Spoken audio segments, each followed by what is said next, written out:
En la primera hora de un lunes cualquiera, mientras desayunamos, realizamos una lectura del portal web de información que cotidianamente consultamos como parte de nuestra rutina. En la solapa principal, ese medio de comunicación titula "Los lácteos por las nubes" y asegura que subieron los precios de los derivados de la leche.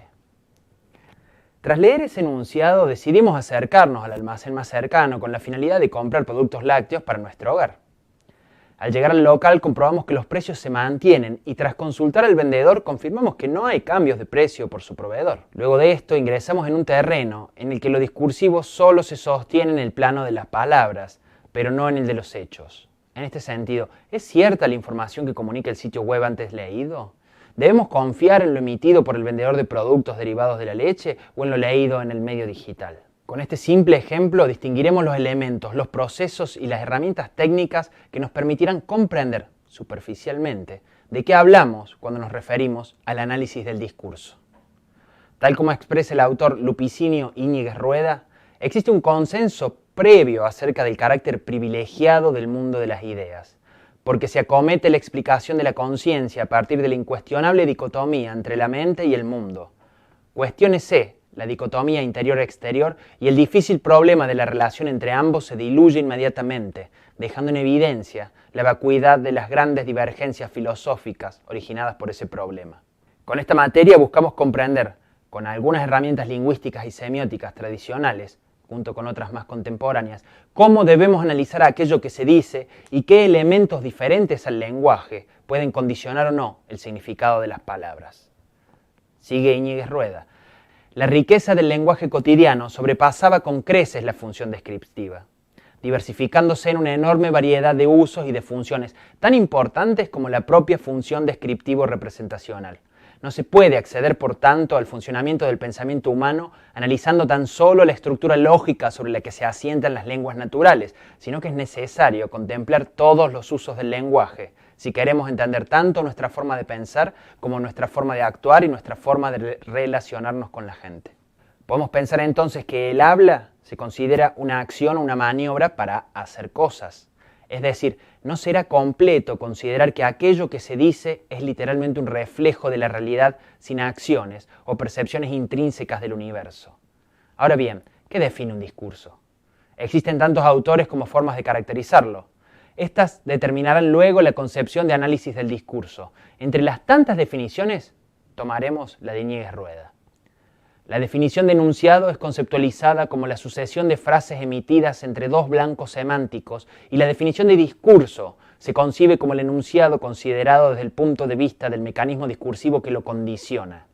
En efecto, el enunciado es concebido en esta noción como resultado, es decir, como algo que posee memoria, pues lleva consigo la marca de sus propias condiciones de producción. Esta posibilidad de distinción hace que esta última concepción de discurso resulte la más apropiada, al menos transitoriamente.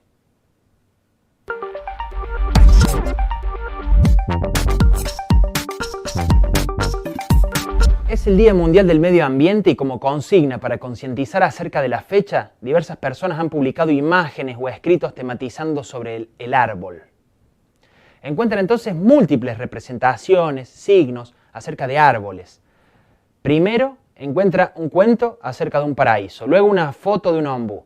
También haya múltiples dibujos de rayanes. En ese contexto piensa acerca de esos signos y considera la palabra árbol unida irremediablemente al concepto árbol, planta con tronco, hojas, madera. ¿Cree que los signos solo pueden ser pensados de esa manera binaria? Para responder a la pregunta anterior, primero es necesario diferenciar claramente las nociones de lingüística y semiótica.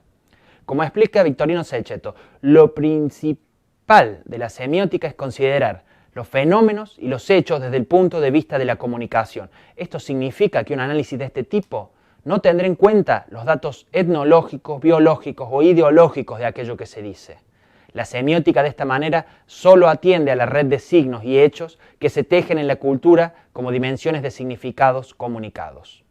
Habiendo hecho la distinción anterior, podemos introducirnos entonces en el modelo binario del signo. Decimos entonces que el discurso era considerado por Ferdinand de Saussure como una construcción binaria de significado y significante.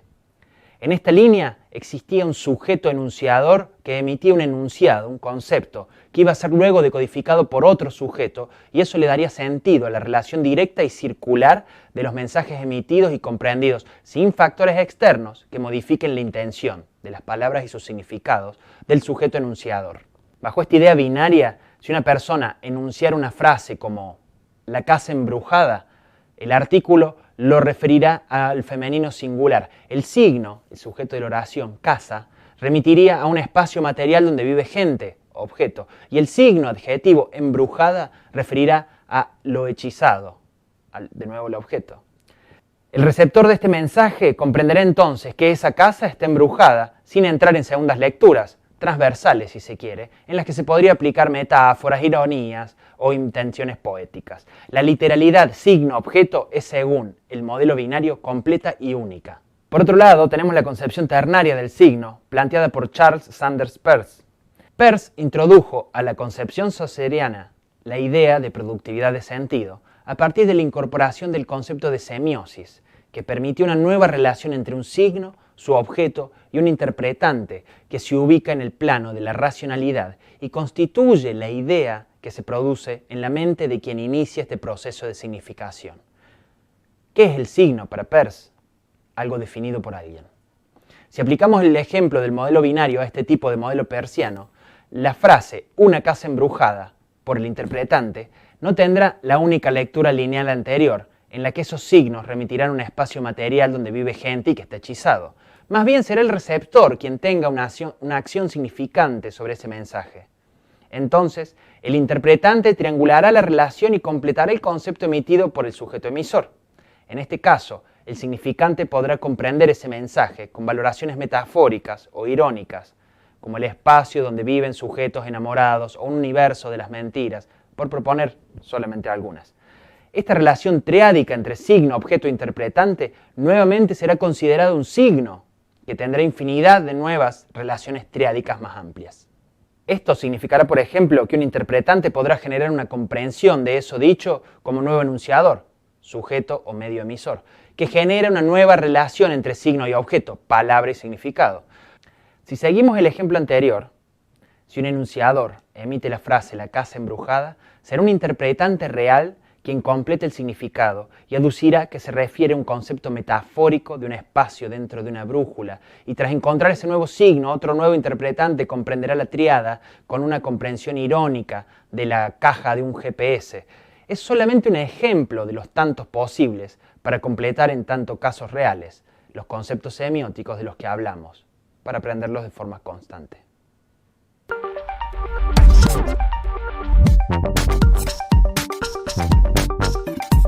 Suponga que usted nota que la producción noticiosa es prácticamente inconmensurable. Sin embargo, puede hacer una diferencia cuantitativa en cuanto a las noticias que producen sus colegas, comparten en perfiles personales de redes sociales, y la cantidad de discursos que se producen, por ejemplo, en un portal de noticias cualquiera. Por otro lado, es consciente de que hay ciertos temas que se repiten y predominan a otros. ¿Quién produce esa multiplicidad de discursos? ¿A qué responde la reiteración temática que usted identifica? Comenzaremos diciendo entonces que cuando hablamos de enunciador nos referimos a la persona, la institución o la entidad responsable de un enunciado.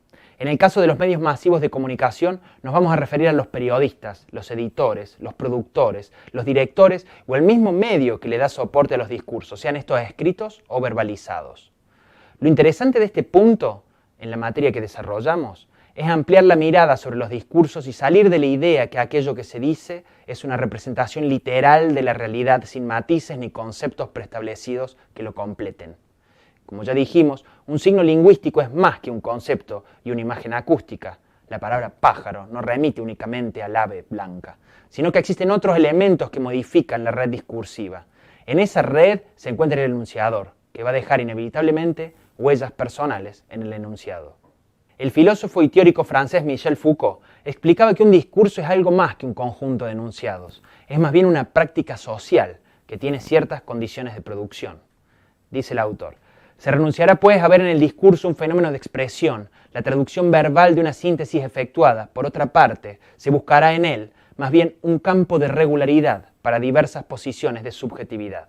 El discurso concebido así no es la manifestación majestuosamente desarrollada de un sujeto que piensa, que conoce y que lo dice. Es, por el contrario, un conjunto donde pueden determinarse la dispersión del sujeto y su discontinuidad consigo mismo. Es un espacio de exterioridad, donde se despliega una red de ámbitos distintos. ¿En qué podemos usar a nuestro favor que todo discurso tenga un contexto de producción? En que ese contexto generará una cierta información discursiva, desde la que podremos ver algunas huellas del enunciador. ¿Qué dice Foucault al respecto? El autor establece que la formación discursiva es un conjunto de relaciones que articulan un discurso, regulan su orden mediante la organización de estrategias y facultan determinados enunciados en detrimento de otros, de acuerdo con estrategias de legitimación que ya veremos luego. Todo esto para definir o caracterizar un determinado objeto o acción. Comprender o distinguir esta formación discursiva va a ser el inicio de una delimitación de las huellas del enunciador, ya que van a determinar su forma de establecer un discurso, y para eso es nodal la dimensión de poder que plantea Foucault como inherente a lo discursivo. Será entonces tarea de los receptores de los mensajes o los enunciados reconocer qué se esconde ante el uso de signos o palabras. No necesariamente debemos pensar que todo discurso busca tergiversar información, divulgar datos con finalidades manipuladoras o tomar como pasivo el receptor de los signos.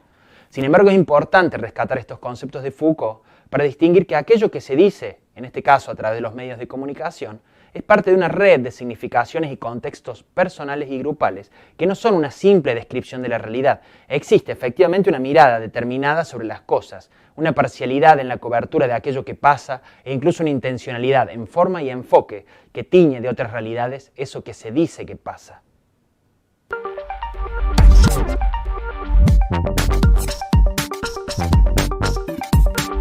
Es lunes por la mañana. Usted se encuentra en casa navegando en la web y leyendo diversos textos en portales digitales de noticias. De repente ve un meme que le parece gracioso. En función de las prácticas sociales contemporáneas, comparte el contenido, a su criterio humorístico, con el resto de sus compañeros de clase. La respuesta que obtiene es variada. Por un lado, para un grupo de personas el contenido resultó ofensivo. Para otro grupo de personas el contenido no tenía sentido. Para su grupo de amigos, el contenido era sumamente humorístico. Finalmente, un pequeño grupo resignificó, editó el meme y lo contextualizó en una situación cotidiana de cursado. Todas las personas que recibieron el mensaje lo volvieron a compartir, pero con el sentido que cada una le encontró. ¿A qué atribuye este fenómeno? Para comenzar, vamos a decir que la significación nunca es unívoca. Por otro lado, resaltaremos la capacidad de los receptores, en el ejemplo anterior, para semiotizar acerca del meme que usted compartió. Si observamos la terceridad de lo que nos habla Peirce, aparece aquello que Sechetto llamó la discursividad social, como un proceso o una acción que es resultado de las interacciones de discursos en un espacio y un momento. Partimos de lo dicho para hablar entonces de la semiosis social y nos referimos a los conceptos acuñados por el filósofo y semiótico argentino Eliseo Verón, quien replanteó las dos grandes concepciones del signo ya explicadas en este módulo. A modo de repaso, por un lado, la concepción saussuriana que plantea un modelo binario o digital, significado-significante. Por el otro lado, el tridente de la significación dispuesto por Peirce, interpretante, signo y objeto. La teoría de los discursos sociales de la década de 1970 supone, según Verón, la comprensión del discurso más allá de la lingüística y resalta la importancia de la interpretación o el punto de vista, producción de sentido, y el análisis de la construcción de la realidad dentro de la semiosis. ¿Qué significa esto? Tratar de comprender los discursos según su significancia dentro de lo real, lo cual determina la producción colectiva de sentido de aquello que se dice. En esta línea de pensamiento, la realidad está ligada a la noción de verdad, que es definida pragmáticamente como aquellos signos consensuados en una comunidad y dotados de legitimidad. Para comprender lo dicho anteriormente, retomaremos la noción de que todo discurso es social, porque está condicionado en sus significaciones por la persona y su contexto. Y todo fenómeno social supone una producción de sentido. En esta línea, si seguimos las definiciones de Verón, un análisis del discurso consiste en la comprensión y la determinación de las huellas que dejan tanto la producción como la interpretación de sentido sobre aquello que se enuncia. En este análisis, lo sociocontextual será clave.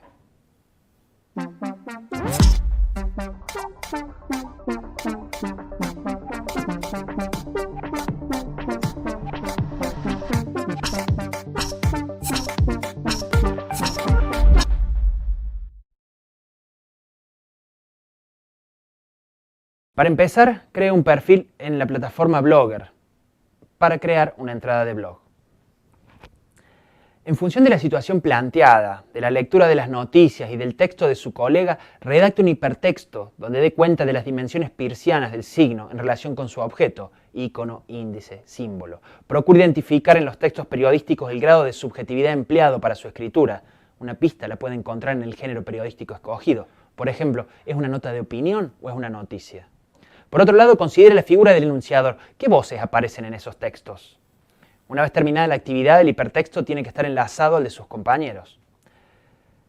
Una vez producido el contenido, comparta con sus compañeros su opinión al respecto de la red comunicacional que se arma entre los textos. ¿Tiene sentido? ¿Es reiterativa? ¿Cómo es la estética? ¿Cómo se da esa lectura? ¿Hay realmente una hibridez entre los lenguajes? ¿Están profundizando en el tema?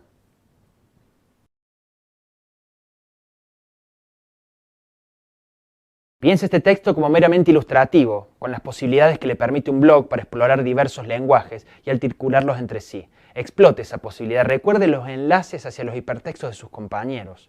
Considere el género de los textos periodísticos analizados para la escritura de su texto. Esto le puede dar una pista acerca de la subjetividad-objetividad del abordaje periodístico. A continuación, presente una lista de herramientas que puede articular con su producción hipertextual. Puede insertar imágenes citando la fuente en el epígrafe, puede insertar videos citando la fuente, puede insertar audio citando la fuente y para más información puede consultar otras fuentes que no estén presentadas en esta actividad práctica.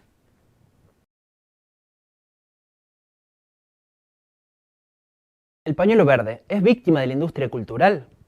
Para poder tomar dimensión de lo multitudinario de este movimiento en el último tiempo, es necesario plasmarlo con números y datos reales.